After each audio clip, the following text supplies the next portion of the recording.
कि हमने आयंस के बारे में बात की थी कि आयंस कैसे बनते हैं, राइट। तो हमने बात की थी कि दो तरह के आयंस जो होते हैं वो हमारे सामने आ जाते हैं। एक होते हैं आपके कैटायंस और एक आपके होते हैं एनायंस। कैटायंस जो होते हैं पॉजिटिव चार्ज वाले होते हैं जो कि डोनेशन की वजह से बनते हैं, और एनायन जो होते हैं वो नेगेटिव चार्ज वाले होते हैं जो कि एक्सेप्ट करने की वजह से बनते हैं, राइट। ठीक है, तो यहाँ पर आपने दोनों चीज़ों को तो देख तो लिया, लेकिन अभी अभी आपको क्या है कि हम लोगों का जो आज का टॉपिक है फॉर्मूला मेकिंग, राइट। तो फॉर्मूला मेकिंग का मतलब कि ये एक बहुत इंपॉर्टेंट चीज़ है साइंस के रेस्पेक्ट में कि आपको फॉर्मूले बनाने आने चाहिए या आपको पता होना चाहिए कि कोई फॉर्मूले कैसे बन रहे हैं। क्यों, आपने हमेशा देखा होगा कि फॉर्मूला लिखते हो तो NaCl आपको कहीं दिखेगा, राइट। लेकिन जब आप देखोगे Mg के साथ जब आप इस चीज़ को करने की कोशिश करोगे तो आपको MgCl2 दिखेगा, मैग्नीशियम क्लोराइड, सोडियम क्लोराइड। तो अगर एल्यूमिनियम के साथ अगर आप जा रहे हो तो आपको फिर ये Cl3 आ जाएगा। तो आखिर क्या डिफरेंस है, यहाँ पर एक ही Cl आ रहा है, यहाँ पर 2 Cl आ रहे हैं, यहाँ पर 3 Cl आ रहे हैं, आखिर ये क्यों हो रहा है ऐसा। तो इस चीज़ को आपको समझने के लिए क्या फॉर्मूला मेकिंग के अंदर आना पड़ेगा। तो हम लोग इस चीज़ को समझने की कोशिश करते हैं।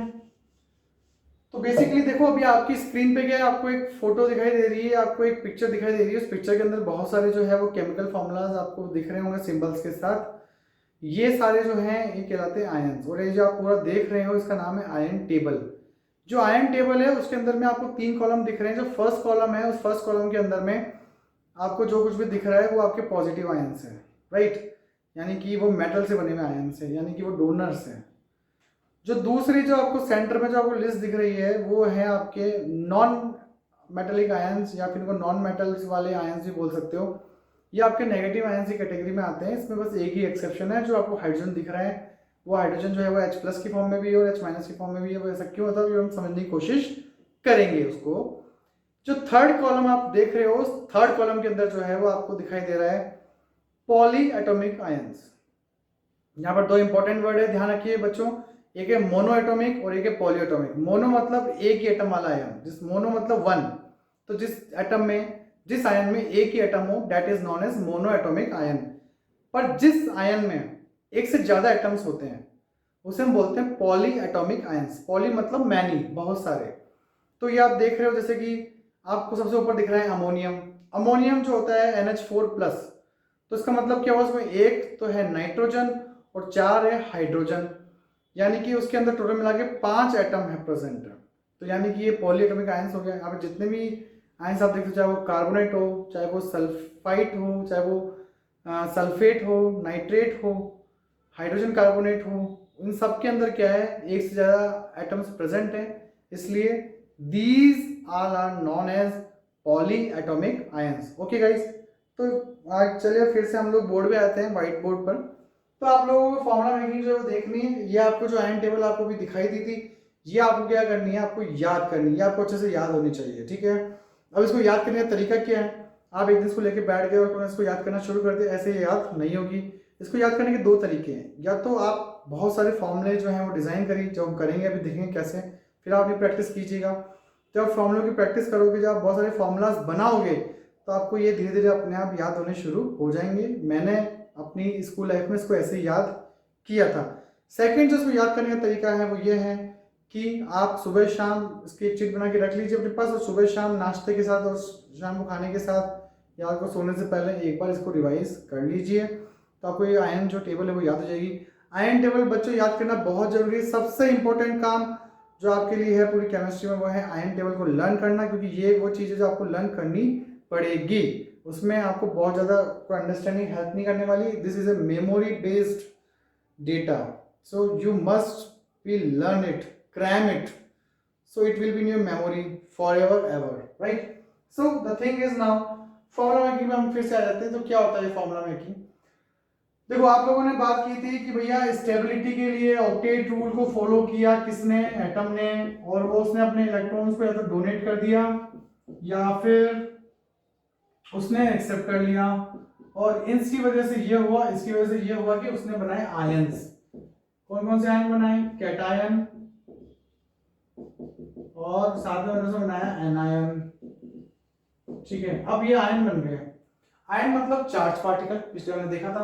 तो चार्ज जब पार्टिकल्स हो चुके हैं, चार्ज जब पार्टिकल्स आपके सामने आ चुके हैं, तो आपको पता है उनके पास में एनर्जी है, और जिस भी चीज़ के पास जब एनर्जी होती है तो वो कभी स्टेबल नहीं रह सकता।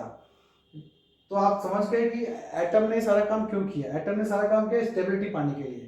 स्टेबिलिटी पाने के लिए उसने डोनेशन दिया, कुर्बानी दी, या फिर उसने एक्सेप्ट किया जो, लेकिन फिर भी उसके बाद भी उसके पास कोई स्टेबिलिटी नहीं आई। क्यों? क्योंकि उसके पास चार्ज आ गया, उसके पास एक एक्स्ट्रा एनर्जी आ चुकी है, और जब भी किसी को एक्स्ट्रा एनर्जी आती है तो वो फुदकता है, बहुत फुदकता है, उसके पास स्टेबिलिटी नहीं होती। तो यहाँ पर इसके साथ भी ये हो रहा है। तो अब इसको क्या करना पड़ेगा, अपने चार्ज खत्म करना पड़ेगा। तो अब मुझे बताइए कि आपको +2 को 0 बनाना है तो क्या करना चाहोगे? +2 को 0 बनाने के लिए आप क्या करोगे? +2 को 0 बनाने के लिए आप -2 लेके आओगे। -2 लेके आओगे तो दोनों को सॉल्व करोगे तो आपका 0 आ जाएगा। अगर आपके पास -3 है तो उसको 0 बनाना तो क्या करोगे? तो इसको 0 बनाने के लिए आप क्या करोगे? +3 लेके आओगे। +3 लेके आओगे तो क्या हो जाएगा? 0 हो जाएगा। और ये पूरा का पूरा जो कार्यक्रम है वो ऐसे ही परफॉर्म होगा, राइट। तो आप लोगों ने समझ लिया है कि भाई 0 मतलब न्यूट्रलिटी, तो न्यूट्रल लेके आना, उसको स्टेबल होना है तो न्यूट्रल होना पड़ेगा।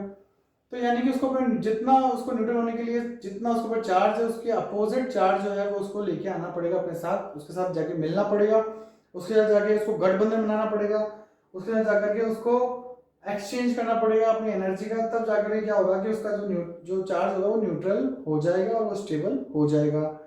इसी के लिए क्या करते हैं, वो जाकर के अपने अपोजिट चार्ज वाले के साथ, यानी कि अगर कैटायन है तो वो जाएगा एनायन के पास, और कोई एनायन हो जाएगा कैटायन के पास, और ये जाकर के आपस में मिलते हैं। इसी को बोलते हैं आयनिक बॉन्ड। एक बॉन्ड बनाते हैं, मिलकर के आयनिक बॉन्ड बनाते हैं, आयनिक स्ट्रक्चर बनाते हैं, आयनिक कंपाउंड्स बनाते हैं, और उनका एक फॉर्मूला बनता है, इसको हम बोलते हैं फॉर्मूला मेकिंग। तो ये फॉर्मूला कैसे बनता है ये हमको इस पूरे के इस टॉपिक में आज के इस वीडियो में समझना है, राइट। तो सबसे पहले हम बात करते हैं कि कैसे होता है। तो टेक्निकली तो मैंने आपको समझा दिया, जितना चार्ज है उसके अपोजिट चार्ज लाने पर जो है वो इक्वलिटी आ जाती है। लेकिन फॉर्मूला जो आयंस को यूज करके जो फॉर्मूला बनाने का जो स्पेशल फंडा है वो क्या है, तो वो ये है कि जैसे सपोज कीजिए मेरे पास सोडियम है Na+, देखो यहाँ पर जो चीज लिखी होती है ना वो होती है इनका चार्ज, आपको इसी को इक्वल करना है, ठीक है। और यहाँ पर जैसे मान लो Cl- लिखा हुआ है तो ये रिप्रेजेंट कर रहे हैं प्लस और माइनस को। प्लस और माइनस का मतलब ये है कि अगर यहाँ पे साथ में कोई चार्ज नहीं लिखा हुआ है तो उसका मतलब जहाँ पर कुछ नहीं होता वहाँ पर क्या होता है, वहाँ पर एक होता है, सबका मालिक एक। तो यहाँ पर कुछ नहीं है, यहाँ पर कुछ नहीं, तो यहाँ पर क्या होगा, यहाँ पे होगा 1। तो यानी कि आप ये कह सकते हो कि Na का जो चार्ज है वो भी 1 है और Cl का जो चार्ज है वो भी 1 है। तो आपको क्या करना है, इस मेथड का नाम है क्रिस क्रॉस मेथड। जो भी हम मेथड यूज करने वाले हैं उसका नाम है क्रिस क्रॉस मेथड। यानी कि हम क्या करेंगे, नंबर्स को एक्सचेंज कर देंगे, क्रॉस कर देंगे। सबसे पहले क्या करना है, चार्ज को नीचे लिखना है, जिसका जितना चार्ज हो चार्ज को नीचे लिखो। आपने चार्ज लिख दिया, अब आप क्या करो, इस चार्ज को इस एक दूसरे को ट्रांसफर कर दो। आपने चार्ज ट्रांसफर कर दिया। चार्ज ट्रांसफर करने के बाद में क्या हुआ, ये आपका हो गया Na1Cl1। ये नीचे लिखे जाएंगे, अब ऊपर नहीं लिखे जाएंगे, ध्यान रखना नीचे लिखे जाएंगे, ठीक है। ये ट्रिक है, टेक्निकल चीज नहीं था, ऐसे क्वेश्चन मत करना कि ऊपर था तो नीचे कैसे आ गया, वो सब कुछ नहीं। ये एक ट्रिक है, ठीक है, एक मेथड है, एक तरीका है फॉर्मूला बनाने का। तो ये जो चार्ज है उसको आप नीचे लिखो 1 1, और बिना सिंबल के यूज किए, बिना साइन को यूज किए, और इसको लिखा करके दे दो इधर उधर। अब ये Na1Cl1 आ गया, तो इसको आप चाहो तो बोले Na और Cl भी लिख सकते हो, क्योंकि मैंने आपको भी बताया था कि जो 1 कहीं पर लिखा होता है तो उसको आपको लिखने की जरूरत नहीं है, मेंशन करने की जरूरत नहीं है। और अगर कहीं पर कुछ नहीं लिखा हुआ है तो इसका मतलब वहां पे क्या मानोगे आप, 1 है वहां पर, राइट। तो ये आपका बन गया NaCl, जिसके जो ये रिप्रेजेंट कर रहा है कि इसमें Na का एक एटम है और Cl का एक एटम है, और इस कंपाउंड में 2 एटम्स हैं Na और Cl मिलाकर के, ओके। और कुछ एग्जांपल्स देखते हैं। हम लोग एक नया एग्जांपल लेते हैं जिसमें हम लोग लेते हैं Mg और Cl, ठीक है। तो ये आपका हो गया MgCl। तो Mg जो होता है +2, Cl था -1। मैंने आपको कहा था कि वैलेंसी जो है वो आपको लिखनी है, तो आप 2 लिख दो, यहाँ पर आप 1 लिख दो, ओके। 2 को आप इधर ट्रांसफर कीजिए, 1 को आप इधर ट्रांसफर कीजिए, ठीक है। कर लिया आपने, तो फॉर्मूला क्या बन जाएगा, Mg1 और Cl2, जिसको आप चाहो तो बोले MgCl2 भी लिख सकते हो। और ये आपको रिप्रेजेंट कर रहा है कि इसमें एक एटम जो है वो Mg का है और Cl के 2 एटम है, यानी कि टोटल मिला के 3 एटम है, ओके। आप चाहो तो पहले एक और एग्जांपल ले सकते हो। यहाँ पर मैं आपको यहाँ पे लेता हूँ सोडियम और ऑक्सीजन, ठीक है। तो सोडियम जो होगा वो आपका होगा प्लस, हमारा में -2, तो यहाँ पर आप लिख दीजिए 1 और 2, क्रॉस करेंगे, क्रॉस करेंगे तो क्या होगा, यहाँ पर बन जाएगा Na2O, क्या बन जाएगा ये Na2O, ठीक है। तो Na2 का मतलब क्या हो गया, सोडियम ऑक्साइड, इसका नाम क्या होगा, सोडियम ऑक्साइड Na2O। तो ये एक बार का एक बेसिक स्ट्रक्चर था फॉर्मूला मेकिंग का कि किस तरह से जो है बेसिकली फॉर्मूले बनते हैं। अब इसके अंदर हम और भी बहुत सारे एग्जांपल जो है वो देखेंगे करेंगे, बीच बीच में कुछ इंपॉर्टेंट फैक्ट्स भी होंगे, मैं आपको बताता रहूंगा इस बारे में। जो पहला फैक्ट है वो ये है कि जो पॉजिटिव आयंस होते हैं ना, पॉजिटिव आयंस, ठीक है, पॉजिटिव जो आयंस है ना उनको बेसिकली उनके नाम के हिसाब से लिखा जाता है। जैसे कि Na+ is known as sodium ion, okay, Al+3 is known as aluminium ion,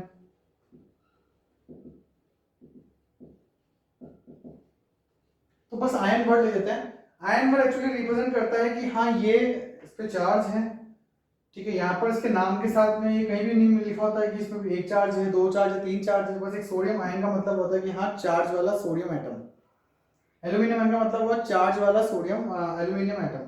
तो यहाँ पर जो चार्ज होगा वो यही लिखा होगा, ये चार्ज जो होगा आपको उतने ही बराबर लेके आना है, नेगेटिव पॉजिटिव, ठीक है, उसको इक्वल करने के लिए, बैलेंस करने के लिए।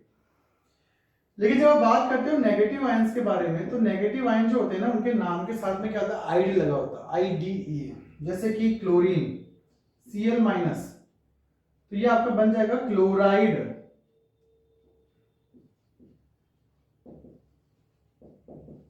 ठीक है। जब ऑक्सीजन की बात करता हूं O-, तो ये आपका होता है ऑक्साइड,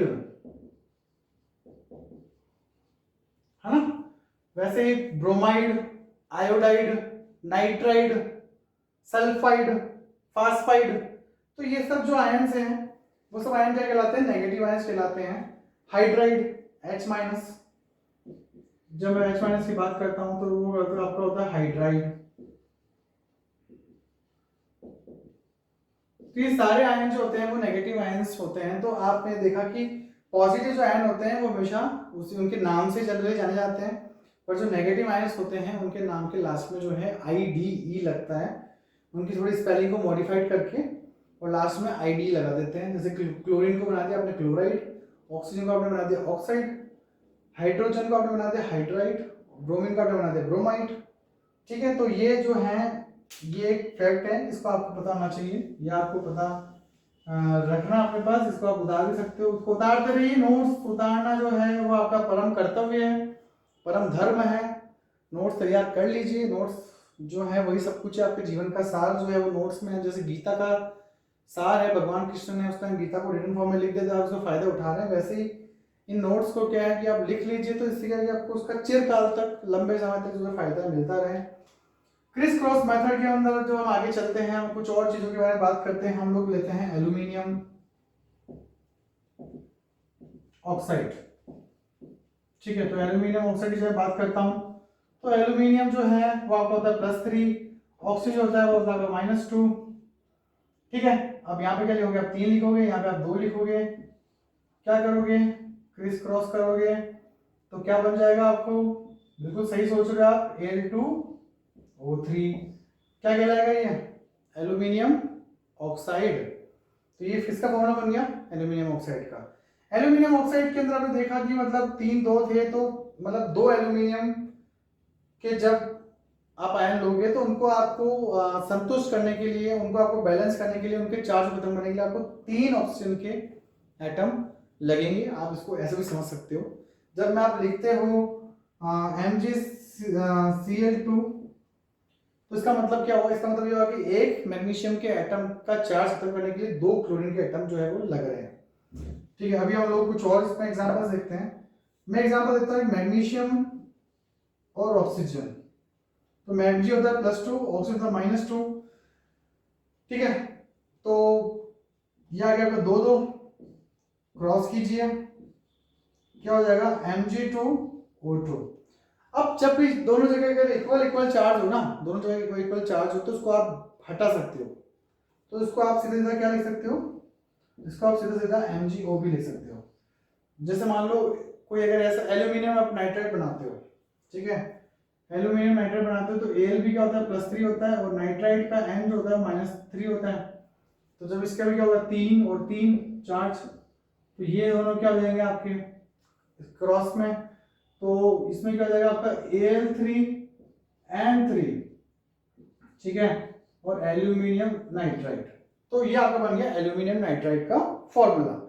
तो गाइस अभी आपको इस बात समझ में आ रही होगी थोड़ी थोड़ी कि क्यों ये फॉर्मूला बनाना इतना इंपॉर्टेंट है ना।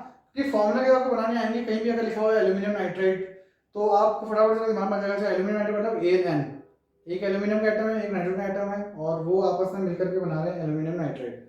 या कहीं भी अगर आगे मैग्नीशियम ऑक्साइड या कहीं भी आगे एल्यूमिनियम ऑक्साइड, तो इस तरह से कोई भी चीज अगर आपके सामने आती है तो वो आपके सामने क्या होगा क्लियर होती जाएगी। ठीक है, तो यहाँ तक आपने जो है इस चीज को समझ लिया है, देख लिया है। अब मैं आपको एक और फैक्ट जो बताने जा रहा हूँ इसके अंदर, बहुत ही इंपॉर्टेंट फैक्ट है ये भी, ठीक है। क्या है ये इंपॉर्टेंट फैक्ट? ये फैक्ट है हाइड्रोजन के बारे में। देखो भाई लोगों, हाइड्रोजन जो है ना वो क्या होता है कि आप उसको कह सकते हो बड़ा ही फ्लेक्सिबल, बड़ा ही अच्छा इंसान है। मतलब कोई लेने वाला आया तो उसको दे देता है, कोई देने वाला आया तो उसे ले लेता है। क्यों वो ऐसा करता है, उसके पीछे की गणित समझते हैं। बहुत ही इंटरेस्टिंग कॉन्सेप्ट है हाइड्रोजन का। देखो सबसे पहले आपने बात जब की थी ऑक्टेट रूल के बारे में तो आपने कहा था कि 8 इलेक्ट्रॉन्स होने चाहिए, राइट, 8 इलेक्ट्रॉन्स होने चाहिए। लेकिन हाइड्रोजन के केस में क्या एक्सेप्शन है? देखो हाइड्रोजन के पास में एक ही इलेक्ट्रॉन होता है आउटर मोस्ट शेल, मतलब उसके पास टोटली एक ही इलेक्ट्रॉन होता है। एक ही इलेक्ट्रॉन होने की वजह से क्या है गाइस कि भाई वो तो एक ही शेल बनाएगा, तो उसका स्ट्रक्चर कैसा होगा, ऐसा, जिसका न्यूक्लियस है, इसमें एक प्रोटॉन है, ठीक है, थोड़ा सा बड़ा बनाता हूँ आपको थोड़ा दिख जाए अच्छे से। एक प्रोटॉन है इसके अंदर और बाहर क्या है, उसके पास एक ही शेल है और इस शेल में क्या हुआ, एक इलेक्ट्रॉन जो है वो चक्कर काट रहा है। तो एक ही इलेक्ट्रॉन जो है वो चक्कर काट रहा है, ठीक है, एक ही इलेक्ट्रॉन है इसके पास में। तो बेसिकली क्या कर सकता है, ये एक ही काम कर सकता है, या तो वो इलेक्ट्रॉन को क्या करें, डोनेट कर दे, तो कोई इलेक्ट्रॉन बचेगा ही नहीं। तो अगर डोनेट करता है तो 0 इलेक्ट्रॉन्स, तो ना 0 इलेक्ट्रॉन का मतलब इलेक्ट्रॉन जो है ही नहीं, तो ना कोई ऑक्टेट का चक्कर। तो एक कहावत है हिंदी में, न रहेगा बांस ना बजेगी बांसुरी। तो ना रहेंगे इलेक्ट्रॉन और ना कोई ऑक्टेट का चक्कर, ठीक है। लेकिन अगर वो इलेक्ट्रॉन लेता है, तो वो मैक्सिमम कितने इलेक्ट्रॉन ले सकता है, वो मैक्सिमम कितने इलेक्ट्रॉन ले सकता है? उसको उसकी एक ही शेल है, उस एक शेल के अंदर में जो फर्स्ट शेल है उस फर्स्ट शेल में मैक्सिमम जो के शेल है उस के शेल में मैक्सिमम 2 इलेक्ट्रॉन्स ही आ सकते हैं। हमने पढ़ा था ना पहले फर्स्ट वीडियो में हमने बात की थी, इलेक्ट्रॉनिक कॉन्फ़िगरेशन में बात की थी, तो हमने निकाला था 2n² फॉर्मूले से कि के शेल में मैक्सिमम 2 ही इलेक्ट्रॉन जो है वो आ सकते हैं। तो भाई इसके पास एक ही शेल है, इसके पास के शेल तो है, इस के शेल में 2 ही इलेक्ट्रॉन तो आ सकते हैं। तो ये क्या कर सकता है, एक इलेक्ट्रॉन ले भी सकता है। तो एक इलेक्ट्रॉन अगर लेगा तो कितने जाएंगे, 2 इलेक्ट्रॉन हो जाएंगे और इसका ये वाला जो शेल है वो कंप्लीट हो गया। यानी कि इस शेल में 2 इलेक्ट्रॉन आ सकते थे और इस शेल में 2 इलेक्ट्रॉन अब प्रेजेंट है, तो इसका जो ये वाला जो शेल है वो क्या हुआ, कंप्लीट इसका हो गया। तो अब बात यहाँ पर क्या हो गई, बात यहाँ पर ये हो गई है कि इसके पास में या तो एक इलेक्ट्रॉन डोनेट भी कर सकता है और ये एक इलेक्ट्रॉन जो है वो एक्सेप्ट भी कर सकता है। और साथ में क्या है, ये ऑक्टेट रूल का भी एक्सेप्शन हो गया है। क्यों? क्योंकि ऑक्टेट रूल के हिसाब से 8 इलेक्ट्रॉन होने चाहिए आउटर मोस्ट शेल में स्टेबिलिटी के लिए। हर एटम चाहता है 8 इलेक्ट्रॉन करना, लेकिन हाइड्रोजन जो है वो 2 इलेक्ट्रॉन के अंदर सेटिस्फाइड है। क्यों सेटिस्फाइड है 2 इलेक्ट्रॉन में? क्योंकि इसके पास बस एक ही शेल होती है, के शेल, और उस के शेल में मैक्सिमम एक ही इलेक्ट्रॉन जो है वो प्रेजेंट रह सकता है। उसकी वजह से क्या है कि ये जो है मतलब मैक्सिमम 2 इलेक्ट्रॉन्स को ही अपने पास रख सकता है। तो इसका मतलब ये हुआ कि हाइड्रोजन जो है वो एक इलेक्ट्रॉन डोनेट भी कर सकता है और वो एक इलेक्ट्रॉन एक्सेप्ट भी कर सकता है। 2 तरह की जो पॉसिबिलिटीज है वो उसके साथ में हो सकती है, 2 तरह की जो पॉसिबिलिटीज है वो उसके साथ एकदम परफेक्टली फाइन है दोनों के साथ में अच्छे से। तो जो भी केस आ जाएगा, अगर कोई बड़ा डोनर आ गया है कोई अच्छा डोनर यानी कि कोई मेटल अगर आ गया है तो वो एक्सेप्ट कर लेगा, हाइड्रोजन एक्सेप्ट कर लेगा, और एक्सेप्ट करके क्या बनाएगा, वो एक नेगेटिव जो आयन है वो बना लेगा, उसका नाम होगा हाइड्राइड आयन।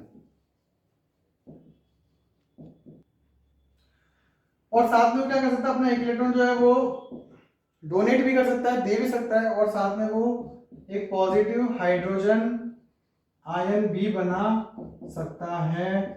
इसलिए इसके दोनों तरह के केस होते हैं, पॉजिटिव केस भी होता है और नेगेटिव केस भी होता है। तो यानी कि अगर आप हाइड्रोजन केस से बात करोगे तो उसके पास में कैटायन पॉजिटिव हाइड्रोजन आयन भी होता है और नेगेटिव हाइड्रोजन आयन भी होता है, जिसको हाइड्राइड बोलते हैं। क्यों? क्योंकि वो इलेक्ट्रॉन एक्सेप्ट भी कर सकता है, डोनेट भी कर सकता है, एक एक इलेक्ट्रॉन, क्योंकि उसके पास एक ही शेयर होती है, उसमें या तो वो कंप्लीटली दे दे या फिर कंप्लीटली ले ले। ओके, तो ये आपका हाइड्रोजन केस हो गया, यानी कि इसके दो केस हो गए हैं, प्लस और माइनस दोनों तरह के केस हो गए हैं। चलो कुछ हाइड्रोजन के एग्जांपल जो है वो देख लेते हैं यहाँ पर फटाफट से। तो जैसे कि मैं बात करता हूँ सबसे पहले सोडियम हाइड्राइड के बारे में, ठीक है। तो क्या है ये सोडियम हाइड्राइड?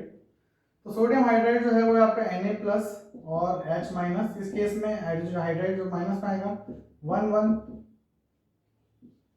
ट्रांसफर, तो क्या हो जाएगा तुम्हारा NaH बन जाएगा सोडियम हाइड्राइड।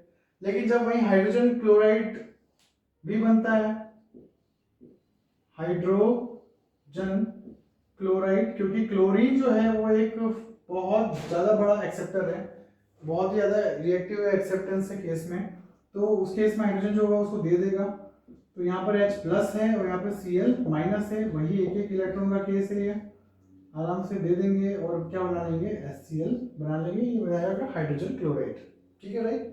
तो यहाँ पर जो दोनों केस हैं वो आपको क्लियर हो गए होंगे, हाइड्रोजन के रेस्पेक्ट में जो केस थे वो क्लियर हो गए। तो हाइड्रोजन जो है एक एक्सेप्शन है, आप इसको ध्यान रखिएगा, बड़ा इंपॉर्टेंट एक्सेप्शन है ये। तो ये होता तो नॉन मेटल है बेसिकली, पर ये कभी कभी मेटल की तरह भी बिहेव करता है, डोनर भी बन जाता है। तो क्यों बन जाता है? कोई बड़ा एक्सेप्टर आएगा तो वो डोनर बन जाता है। एक और जो फैक्ट है यहाँ पर वो समझने का टाइम आ गया, वो है कुछ कुछ जो एलिमेंट्स हैं उनकी क्या होता है कि एक से ज्यादा तरह के आयंस होते हैं, एक से ज्यादा तरह की उनकी वैलेंसी होती है। ओके, जैसे कि मैं बात कर रहा हूँ कॉपर की, जो कॉपर की जो वैलेंसी होती है वो दो तरह की होती है, एक होती है 1 और एक होती है 2, यानी कि फर्स्ट और सेकंड, यानी कि कॉपर फर्स्ट और कॉपर सेकंड। तो इसको आप बोलते हो कॉपर फर्स्ट, इसको लिखने का तरीका ये होता है, इस केस में जो फॉर्मूला होता है उसका वो होता है Cu+1, ठीक है। और जब आप इसको लिखते हो कॉपर सेकंड इस केस में, तो ये इस तरह से होता है। तो यहाँ पर इस केस में क्या होता है कि ये जो होता है वो Cu+2 होता है,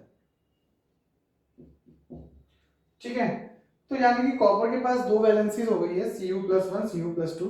जो कम वाली वैलेंसी होती है उसके लिए अस लगाते हैं और जो ज्यादा वाली होती है उसके लिए लगाते हैं एक, यानी कि कॉपर Q+ और Q'। तो इसको आप क्या बोलोगे, Cu+1 को Q+, और उसको क्या बोलोगे, Q', राइट। दूसरा जो केस होता है, जैसे कि और भी बहुत सारे केसेस, जैसे कि फेरस का केस है, हम आयरन ले लेते हैं, तो इसमें भी दो केस होते हैं, आयरन सेकंड और ये होता है तुम्हारा आयरन थर्ड। इसका फॉर्मूला होता है Fe+2 और ये तुम्हारा होता है Fe+3। तो जो भी आपको होता है कि अस और एक लगाते हैं, तो इसका जो नाम हो जाएगा वो हो जाएगा फेरस। क्या नाम हो जाएगा इसका, फेरस। और इसका नाम क्या हो जाएगा, फेरिक। क्या नाम हो जाएगा, इक। तो ज्यादा वाला जो होता है उसके लिए इक लगाते हैं और जो कम वाला होता है उसके लिए अस लगाते हैं। क्यूप्रस, क्यूप्रिक, फेरस, फेरिक, ठीक है। ऐसे बहुत सारे जो दूसरे कई सारे एलिमेंट्स भी हैं जिनकी दो दो वैलेंसीज हैं, तो आप उनको याद कर लीजिएगा। सबको ही बताना मेरे लिए तो यहाँ पॉसिबल नहीं है, पर हाँ यहाँ पर जो डबल वैलेंसी वाले हैं तो इनके जो फॉर्मूले वो कैसे बनते हैं मैं आपको बताता हूँ एक बार। कि सपोज कीजिए आपको कॉपर फर्स्ट ऑक्साइड बनाना है, एग्जाम में अगर उसने ऐसे दे दिया कॉपर फर्स्ट ऑक्साइड बनाओ, इस तरह से नाम लिखा आता है, इस तरह से नाम लिखा था कॉपर फर्स्ट ऑक्साइड बनाओ, तो आप क्या करोगे उस वक्त, आप उसका फॉर्मूला लोगे Cu+1 और ऑक्सीजन -2, 1 2 ट्रांसफर आपको पता है होगा, तो यह हो जाएगा Cu2O, राइट। अगर मान लो आपको उसने दे दिया है, अच्छा इसमें एक सीधा नाम दे दिया कॉपर फर्स्ट ऑक्साइड, कभी कभी क्या होता है कि सीधे नाम देके ऐसे भी दे देता है, जैसे कि फेरिक फेरिक ऑक्साइड बनाना है, राइट। तो फेरिक ऑक्साइड अगर बनाना है तो उसमें क्या होगा, देखो Fe जो है वो +3 लेना पड़ेगा आपको। इक आ गया, इक का मतलब क्या हुआ, ज्यादा वाला, तो ज्यादा वाला मतलब ये, और यहाँ पे ऑप्शन हो गया -2, तो 3 और 2 ट्रांसफर आपको पता है कैसे होता है, और ये आपको बन जाएगा Fe2O3, राइट। दिख रहा है आपको ये Fe2O3, इसका फॉर्मूला हो गया फेरिक ऑक्साइड का Fe2O3। तो ये आपका जो है इस तरह से जो है पूरा सिस्टम वो बन जाता है। तो यहाँ पर Fe2O3 बन गया, यहाँ पर Cu2O बन गया, कॉपर फर्स्ट कॉपर सेकेंड, तो मल्टी आयंस, ठीक है, मल्टी टाइप ऑफ आयंस, या ऐसे भी कह सकते हो कि एक से ज्यादा तरह की जो आयंस है वो किसी किसी एलिमेंट्स के प्रेजेंट होते हैं, और इनके प्रेजेंट होने की वजह से क्या है कि अलग अलग तरह के जो है ना एलिमेंट, एक ही तरह के एलिमेंट के अलग अलग तरह के फॉर्मूला बन जाते हैं। तो गाइस ध्यान रखिएगा वो क्या पूछ रहा है एग्जैक्टली। उसने कॉपर फर्स्ट ऑक्साइड पूछा है, कॉपर सेकंड ऑक्साइड पूछा है, फेरस आयरन सेकंड ऑक्साइड पूछा है, आयरन थर्ड ऑक्साइड पूछा है, आयरन थर्ड कार्बोनेट पूछा है, जो भी पूछा है, तो आपको उसके हिसाब से क्या करना है, आपको जो है फॉर्मूला के अंदर जो वैल्यू है वो पुट करनी है, ठीक है।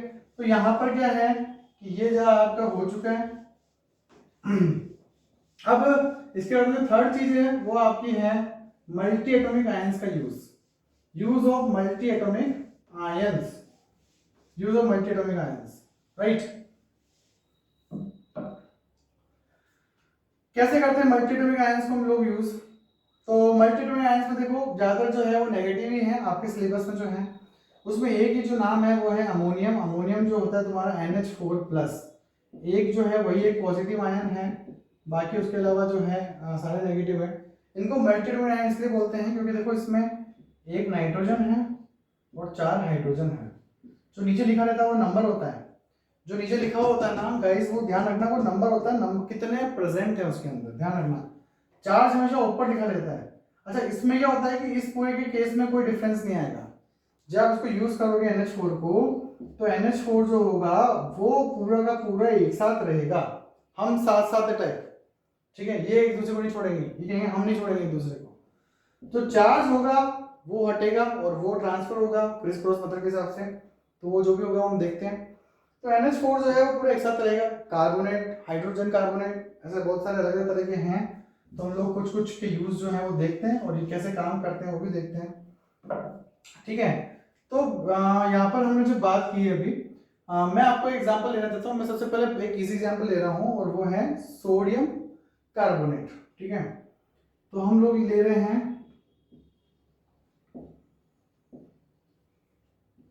सोडियम कार्बोनेट, ये एक इजी एग्जांपल है। सोडियम जो होता है वो आपको होता है Na+, मैंने लिख लिया इसको। कार्बोनेट का फॉर्मूला होता है CO3-2, ओके। आपको मतलब किस चीज से है, आपको मतलब है सिर्फ इससे और इससे, ठीक है, बाकी और किसी चीज से कोई मतलब नहीं है, उनको आपको छेड़ना भी नहीं है, ध्यान रखना। इस Na के अंदर N और A दोनों एक साथ हमेशा रहेंगे, CO3 में C और 3, ये पूरा पूरा स्ट्रक्चर से कैसे रहेगा, जो भी छेड़ा छेड़ी का जो कार्यक्रम होगा वो किसके लिए होगा, सिर्फ और सिर्फ इसके ऊपर जो चार्ज प्रेजेंट है उसके लिए होगा। तो यहाँ पर आप लिख लीजिए 1 और यहाँ लिख लीजिए 2, आपने ट्रांसफर कर दिया इन दोनों को, तो यहाँ पर क्या हो जाएगा, Na के पास आ गया है 2 और CO3 के पास में आ गया है 1। अब जब आप इसको ऐसे लिखोगे ना गाइस, ध्यान से देखिए यहाँ पर, जब से आप ऐसे लिखोगे तो 31 जैसा रिप्रेजेंट करेगा, ठीक है। तो इस केस में क्या होगा, थोड़ी गड़बड़ है, थोड़ी दिक्कत है, थोड़ा सा क्या है कि मतलब यहाँ पे प्रॉब्लमेटिक हो सकती है। तो जब भी मल्टी एटॉमिक आयंस को जब आप लिखते हो और एक से ज्यादा नंबर उस पे आते हैं, तो उसको आप हमेशा क्या करो, ब्रैकेट में डाल देते हो। क्या करते हो, इसको आप हमेशा ब्रैकेट में डाल देते हो। अब ब्रैकेट के बाहर जो कुछ भी होगा उसका मतलब ये होता है कि भाई बाहर जो कुछ भी ब्रैकेट के वो अंदर मौजूद सभी को मल्टीप्लाई कर रहा है उस नंबर से। मैथमेटिक्स से पढ़ा ना ब्रैकेट रूल, तो ब्रैकेट रूल में क्या कहता है कि भाई जैसे अगर मान लो 2 लिखा हुआ है, उसके अंदर मान लो 3 + x लिखा हुआ है, तो 2 जो है वो 3 से मल्टीप्लाई होगा और 2 जो है वो x से मल्टीप्लाई होगा, तो बना लेगा 6 + 2x, राइट।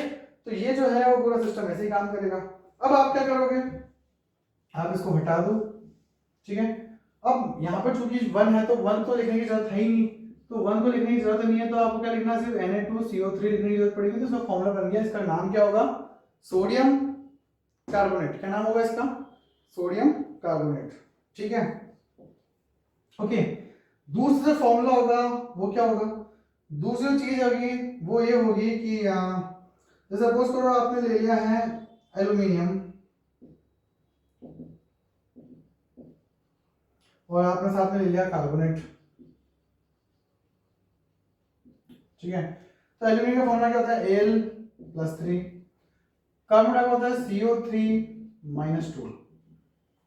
तो मैंने आपको इसके जो सारे बेसिक रूल्स थे वो मैं आपको बता ही चुका हूँ सब कुछ कि ये क्या चीज है। तो एल्यूमिनियम जो है उसके लिए आप 3 यहाँ पे लिख दोगे, 2 यहाँ पे लिख दोगे, आपको बाकी को छेड़ना नहीं, सिर्फ चार्ज को छेड़ना है। चार्ज को जो है वो ट्रांसफर कर दीजिए। जैसे हमने चार्ज को ट्रांसफर किया, देखो यहाँ पे क्या हुआ, एल्यूमिनियम के पास तो आ गया 2, कोई दिक्कत नहीं है। अब CO3 के पास गया 3, तो फिर से अगर उसको ऐसे लिखता हूँ CO3 और फिर 3, तो फिर गड़बड़ है। यहाँ पे ये 33 दिखा रहा है, यानी कि इसमें ऑप्शन 33 है।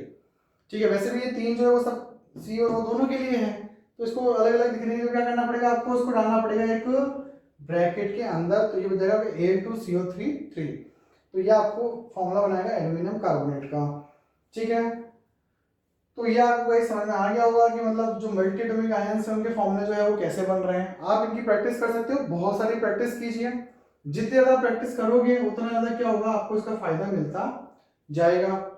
प्रैक्टिस ही सब कुछ है इनके लिए, तो जितने ज्यादा प्रैक्टिस करते जाओगे उतना आपको जो है इन सब चीजों की क्लियरेंस होती जाएगी और ये आपको और ज्यादा बेटर तरीके से जो है वो समझ में आता जाएगा। राइट गाइस, तो यहाँ तक का जो था वो आपने देखा था। तो ये फॉर्मूले मैंने आपको सब बनाने सिखा दिए हैं, फॉर्मूला मेकिंग कैसे होती है, जो भी सारे बेसिक्स रूल्स थे, सब रेगुलेशंस थे, वो मैंने आपको बता दिए हैं। इसमें एक छोटा सा जो लास्ट टॉपिक बच जाता है, तो इसके साथ थोड़ी सी आपको ज़्यादा अच्छे से अंडरस्टैंडिंग दे सकता है, और वो टॉपिक है आपका एटोमिसिटी। ठीक है, तो उसके लिए आपको कोई आयंस का जो है कुछ भी आपकी जरूरत नहीं है अभी आपको। ठीक है, तो एटोमिसिटी क्या होता है, एटोमिसिटी जो डेफिनेशन आप लिख चाहो तो लिखना शुरू कर सकते हो। एटोमिसिटी का मतलब है number of atom present, number of atom present in a compound. ठीक है, number of atom present in a compound is known as atomicity. तो एटोमिसिटी को समझने से पहले हम लोग समझ लेते हैं सबकी भाई ये चक्कर क्या है पूरा। देखो, हमने जब बात की थी एलिमेंट्स के बारे में, तो हमने कहा था कि एलिमेंट्स वो होते हैं जिनमें किसी एक तरह की प्रॉपर्टी होती है, राइट, और किसी एक तरह के एटम्स प्रेजेंट होते हैं। फिर एलिमेंट्स के आपस में मिलने से क्या बनते हैं, कंपाउंड्स बन जाते हैं। एलिमेंट्स के आपस में मिलने से क्या बन जाते हैं, कंपाउंड्स बन जाते हैं। ठीक है, और एटम्स जो एलिमेंट्स जो होते हैं ना, वो उनके अंदर क्या होते हैं, जैसे एलिमेंट्स में एटम्स होते हैं वैसे ही एटम्स के मिलने से जो है वो बनते हैं आपके मॉलिक्यूल्स, और कंपाउंड्स में क्या प्रेजेंट होते हैं, मॉलिक्यूल्स प्रेजेंट होते हैं। फॉर एग्जांपल मैं आपको समझाना चाहता हूं, जैसे कि बात सपोज करो मैं लिखता हूं NaCl, तो NaCl जो है वो एक कंपाउंड है। ठीक है, तो मॉलिक्यूल जो है वो उसका एक पार्ट है, एक small part. So the smallest part of any compound, ठीक है, smallest part of any compound is known as molecule. Smallest part, ये स्मॉलेस्ट पार्ट है, किसका स्मॉलेस्ट पार्ट है, ये किसी भी कंपाउंड का। ठीक है, मैंने यहाँ पे इंडिविजुअल जो वर्ड था जो मैंने यूज किया था एटम्स के लिए, वो मैंने यूज नहीं किया, क्योंकि इसको आप ब्रेक कर सकते हो, इसको आप ब्रेक करके Na और Cl में अलग अलग कर सकते हो, उसमें कोई दिक्कत नहीं है। तो गाइस यहाँ पर ये प्रॉब्लम नहीं है कि इंडिविजुअल नहीं हो सकता। ये स्मॉलेस्ट पार्ट है किसका, एक कंपाउंड बनाने के लिए एक पर्टिकुलर टाइप की केमिकल प्रॉपर्टीज का कोई मटेरियल है, उसे हम कंपाउंड बोलते हैं। A material which contain a special type of chemical properties is known as compound। तो उसका जो स्मॉलेस्ट पार्ट है वो कहलाता है मॉलिक्यूल, राइट। तो ऐसे छोटे छोटे मॉलिक्यूल बहुत सारे मिलकर के एक बड़ा कुछ बनाते हैं स्ट्रक्चर, जिसको हम लोग विजुअलाइज कर सकते हैं, देख सकते हैं, और उसको हम बोलते हैं मटेरियल। ठीक है, तो बहुत सारे छोटे छोटे NaCl इकट्ठे होंगे, जैसे कि सपोज करो ये एक बर्तन है बहुत बड़ा, तो फिर बहुत सारे NaCl जो है वो घूम रहे हैं। ये सारे NaCl जो है लाखों करोड़ों अरबों खरबों NaCl जो है वो इसमें प्रेजेंट होते हैं। ये सारे NaCl जो है इसमें घूम रहे होते हैं, और इन सारे NaCl के घूमने की वजह से क्या है कि आपका जो ये NaCl का या फिर जो नमक का बर्तन है वो आपको दिखाई देता है, वो आपको स्ट्रक्चर में आता है, वो एग्जिस्टेंस में आता है। ठीक है, तो ये पूरा जो है वो कहलाता है आपका एलिमेंट और कंपाउंड के बीच में रिलेशनशिप। ओके गाइस, तो अब यहाँ पर क्या है कि एटॉमिसिटी क्या होता है, तो number of atom present in a compound या एक molecule that is known as its atomicity. तो मैं जैसे बात करता हूँ थोड़ा सा कुछ, जैसे NaCl की मैं बात करता हूँ, तो NaCl के अंदर क्या है कि देखो Na और Cl ये दो तरह के एटम्स प्रेजेंट है, एक सोडियम एटम और एक क्लोरीन एटम। इनके सिंबल्स जो है वो आपको याद करने पड़ेंगे। तो Na अगर प्रेजेंट है तो Na कितना है, एक ही काउंटिंग अब यहाँ पे होती है, यहाँ पे आप देख लो। Cl भी कितना है, 1 है, तो टोटल कितने हो गए 2, तो यानी कि NaCl की एटॉमिसिटी कितनी होगी, वो हो गई आपकी 2। चलो मैं बात करता हूँ जैसे एल्यूमिनियम कार्बोनेट के बारे में। तो एल्यूमिनियम कार्बोनेट का फॉर्मूला होता है ये, अभी भी हमने थोड़ी देर पहले बनाया था। ठीक है, अब इसके अंदर जो नंबर ऑफ एटम्स है वो कैसे काउंट करेंगे। तो सबसे पहले इसमें कौन कौन से एटम प्रेजेंट है, तो इसमें एक एल्यूमिनियम एटम प्रेजेंट है, इसमें कार्बन प्रेजेंट है, इसमें ऑक्सीजन प्रेजेंट है, राइट। अब एल्यूमिनियम कितने हैं तो काउंट कर लो, एल्यूमिनियम के आगे 2 लिखा हुआ है तो 2 होते हैं, कार्बन के आगे 1 लिखा हुआ है, लेकिन गाइस कार्बन के आगे 1 लिखा होने से कोई मतलब नहीं है, क्योंकि कार्बन के आगे अगर 1 लिखा हुआ भी है तो भी क्या है कि ये ब्रैकेट में है, तो ब्रैकेट को ध्यान में रखते हुए क्या करना है आपको आगे देखना है। अभी हमने थोड़ी देर पहले ब्रैकेट के बारे में बात की थी कि ब्रैकेट के बाद जो कुछ भी होता है वो अंदर मौजूद नंबर से मल्टीप्लाई होता है, तो जिसके नीचे कुछ नहीं लिखा हुआ हम क्या मान के चलेंगे, 1 मान के चलेंगे, और जब 1 मल्टीप्लाई होगा इस बार वाले 3 से तो कितना हो जाएगा 3, तो यानी कि कार्बन में कितना हो गया 3। अब यहाँ पे ऑक्सीजन के पास आ गया, तो ऑक्सीजन के पास कितना है 3 और बाहर कितना है 3, तो 3 से 3 मल्टीप्लाई कितना हो जाएगा यहाँ पे 9, टोटल कितने हो गए 9 और 3 12 और 2 14, यानी कि टोटल 14 जो एटम्स है वो इसमें प्रेजेंट है, यानी कि एल्यूमिनियम कार्बोनेट की जो एटॉमिसिटी वो कितनी हो गई है 14, राइट। तो एल्यूमिनियम कार्बोनेट की जो एटॉमिसिटी वो आपकी हो गई है 14। तो इस तरह से क्या है कि मतलब आप नंबर ऑफ एटम जो है वो काउंट कर सकते हो किसी भी एलिमेंट में। ओके, नंबर ऑफ एटम जो है वो आपके काउंट हो सकते हैं। कुछ और बड़े बड़े कुछ और एग्जांपल्स जैसे होते हैं, जैसे कि Al2O3 की जब मैं बात करता हूँ, Al2O3.7H2 ये एक कंपाउंड है, तो अब इसमें अंदर कैसे काउंट करते हैं एटॉमिसिटी। तो सबसे पहले तो एल्यूमिनियम जो है वो है ऑक्सीजन है और एक हाइड्रोजन है। एल्यूमिनियम तो साफ साफ दिख रहा है 2 है, कोई दिक्कत नहीं है। ऑक्सीजन देखो यहाँ पर 2 जगह पर है, एक यहाँ पर एक यहाँ पर है, 3 ऑक्सीजन यहाँ पर है, और साथ में ये जो डॉट यहाँ लगा होता है ना, इस डॉट का मतलब यहाँ पे प्लस ही काउंट करके चलते हैं। ओके, तो यहाँ पे डॉट का मतलब कोई डॉट प्रोडक्ट नहीं है कि मल्टीप्लाई या कुछ और काउंट कर रहे हैं, तो यहाँ पे इस डॉट वाले प्लस ही काउंट करके चलते हैं। तो यहाँ पर जब डॉट वाला प्लस, तो इसके बाद जो है उसके लिए प्लस लगा दो, और 7 ओ यानी कि 7 लिखा हुआ है ओ के आगे। तो आपने कभी वेरिएबल्स को अपने जैसे किया ना, 7x का मतलब क्या होता है, 7x का मतलब होता है 7 into x, होता है कि नहीं होता, 7x का मतलब क्या होता है 7 into x। तो वैसे क्या है कि 7O का मतलब क्या होगा, 7O का मतलब हो गया 7 into O, यानी कि 7 ऑक्सीजन है यहाँ पर, तो यहाँ पे 7 लिख दीजिए। हाइड्रोजन के केस में क्या हो रहा है, हाइड्रोजन केस में देखो 2 हाइड्रोजन 7 बार आ रही है, तो 2 हाइड्रोजन 7 बार आ रही है, तो इसका मतलब क्या हुआ 7 into 2, तो यानी ये तुम्हारा हो गया 14। तो टोटल एटम कितने हो गए 2, ये तुम्हारे हो गए 10, और यहाँ पे तुम्हारे 2 है ही, तो एक कितने हो गए टोटल 26 हो गए। तो यहाँ पे मतलब इसका मतलब क्या हुआ कि Al2O3 जो 7H2 के अंदर आपके 26 जो है एटम प्रेजेंट है। तो इसका अगर आप और कोई वैसे पूछे एल्यूमिनियम ऑक्साइड डॉट 7H2 की एटॉमिसिटी कितनी होती है, तो आप बोलोगे कि इसकी एटॉमिसिटी जो है वो होती है 26। तो गाइस ये था इस वीडियो में आज आपके लिए। आपने आज 2-3 चीज़ों को समझा, एक कंपाउंड्स की प्रॉपर्टी क्या होती है, या फिर जो फॉर्मूला मेकिंग होती है वो कैसे होती है, आयंस की प्रॉपर्टी क्या होती है, और साथ में एटॉमिसिटी नंबर ऑफ एटम कैसे काउंट करते हैं किसी भी कंपाउंड के फॉर्मूले के अंदर। ओके, नेक्स्ट वीडियो में हम पढ़ने वाले हैं मॉलिक्यूलर मास क्या होता है, और साथ में मोल कंसेप्ट, बहुत इंपॉर्टेंट और बहुत ही ज़्यादा परेशान करने वाला टॉपिक है, तो आप इस वीडियो में साथ में बने रहिएगा क्योंकि बहुत इंपॉर्टेंट होने वाला है। Thank you.